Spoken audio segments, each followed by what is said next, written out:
The Book of Genesis. Chapter 50. Joseph fell on his father's face, wept on him, and kissed him. Joseph commanded his servants, the physicians, to embalm his father, and the physicians embalmed Israel. 40 days were fulfilled for him, for that is how many the days it takes to embalm. The Egyptians wept for him for 70 days.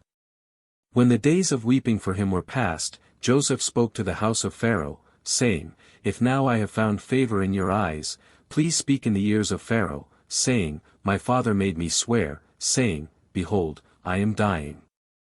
Bury me in my grave which I have dug for myself in the land of Canaan. Now therefore, please let me go up and bury my father, and I will come again. Pharaoh said, Go up, and bury your father, just like he made you swear. Joseph went up to bury his father, and with him went up all the servants of Pharaoh, the elders of his house, all the elders of the land of Egypt, all the house of Joseph, his brothers, and his father's house. Only their little ones, their flocks, and their herds, they left in the land of Goshen. There went up with him both chariots and horsemen. It was a very great company. They came to the threshing floor of Atad, which is beyond the Jordan, and there they lamented with a very great and severe lamentation. He mourned for his father 7 days. When the inhabitants of the land, the Canaanites, saw the mourning in the floor of Atad, they said, This is a grievous mourning by the Egyptians. Therefore its name was called Abel Mizraim, which is beyond the Jordan. His sons did to him just as he commanded them, for his sons carried him into the land of Canaan, and buried him in the cave of the field of Machpelah, which Abraham bought with the field, as a possession for a burial site, from Ephron the Hittite, near Mamre. Joseph returned into Egypt, he, and his brothers, and all that went up with him to bury his father, after he had buried his father. When Joseph's brothers saw that their father was dead, they said, It may be that Joseph will hate us, and will fully pay us back for all the evil which we did to him.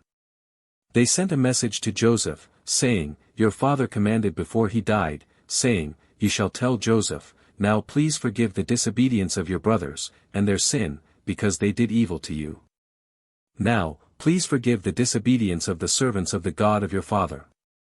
Joseph wept when they spoke to him. His brothers also went and fell down before his face, and they said, Behold, we are your servants. Joseph said to them, Don't be afraid, for am I in the place of God? As for you, you meant evil against me, but God meant it for good, to bring to pass, as it is today, to save many people alive. Now therefore don't be afraid. I will nourish you and your little ones. He comforted them, and spoke kindly to them.